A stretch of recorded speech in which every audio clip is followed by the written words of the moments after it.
Next, we move along, and it is time to turn our attention over to the markets. As discussed at the top of the show, the announcement of Tyson's plant closure in Lexington sent shockwaves through the cattle markets. We were joined earlier this week in the studio by UNL ag economist Elliott to discuss this and other developments in the cattle markets.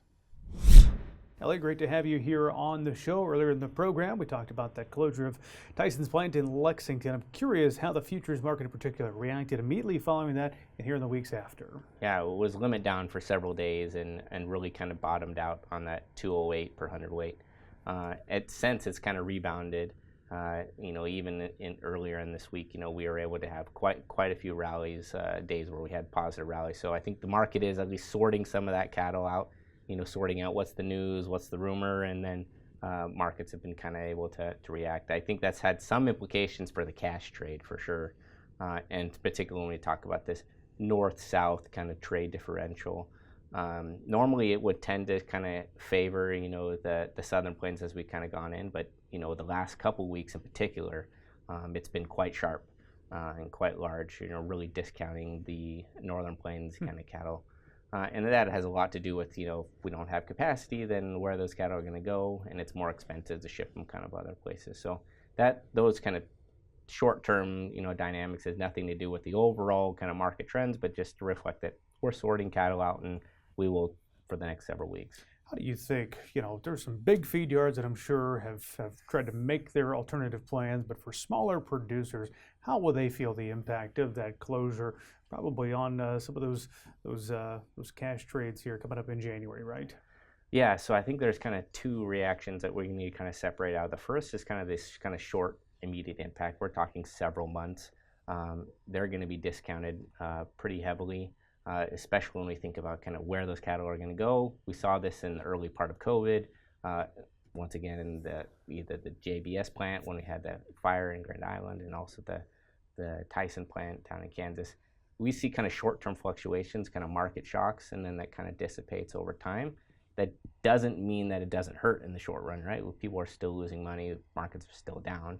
When we talk about long run of like losing capacity or losing a plant of this nature, it tends to decrease price in the long run. So some of the estimates that are out there that by losing a plant kind of the size of Lexington, you might go down 2.5% of what we would have normally observed if we had that plant versus if we didn't. And so even though we have short-term fluctuations, we're not going to be able to rebound as high because this capacity is not there.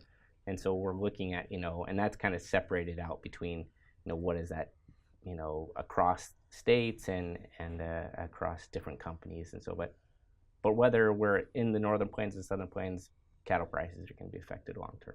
Let's talk about some of the other factors influencing live and feeder cattle. On the feeder cattle front, you brought up the value of gain. What do you mean by that? What are you watching?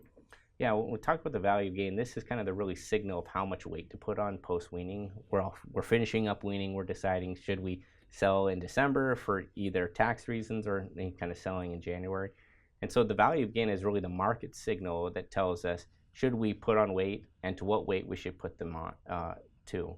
And so really when we're talking about the value of gain, a lot of that market has really pushed towards kind of selling at 550. The market's there. There's not a huge market incentive.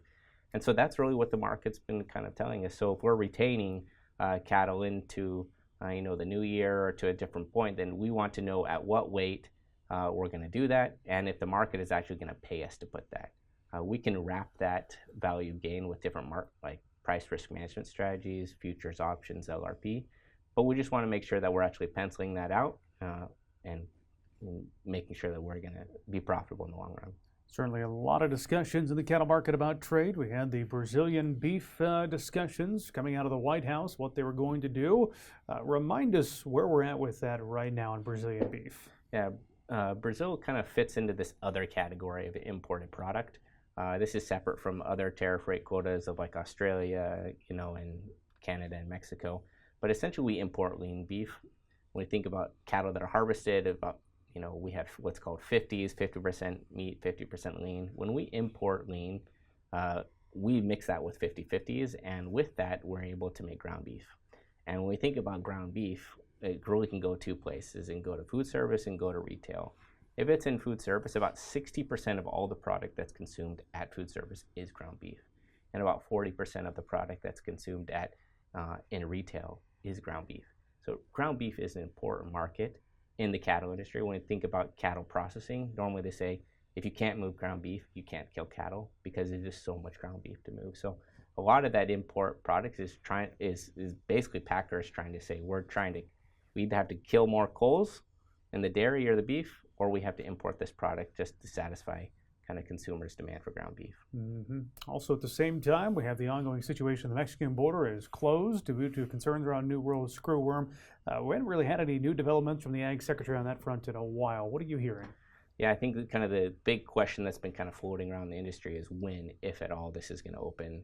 We obviously saw the kind of that changes on the cattle on feed report and kind of where cattle distribution is happening. A lot of that has to do with we don't have Mexican imports on feeder cattle. And when we saw even the Tyson plant going down to one shift in their Texas plant, that had a lot to do with saying we still believe in, that this area can process a lot of cattle. They're just not there right now, and they're not there because they're not importing Mexican feeder cattle.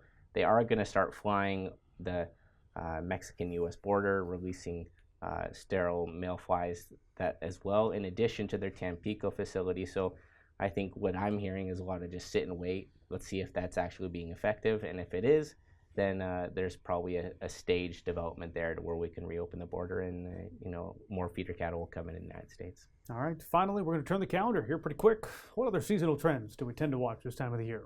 Yeah, I think the big thing to watch this year is the cutout, where's the value in there, particularly when we talk about kind of these end meats and kind of how much of that product is actually going to be ground in for ground beef. And so that's the primary thing that I'm watching in the markets, because that's going to tell me a lot about where we're at and kind of the overall carcass demand and really ground beef demand.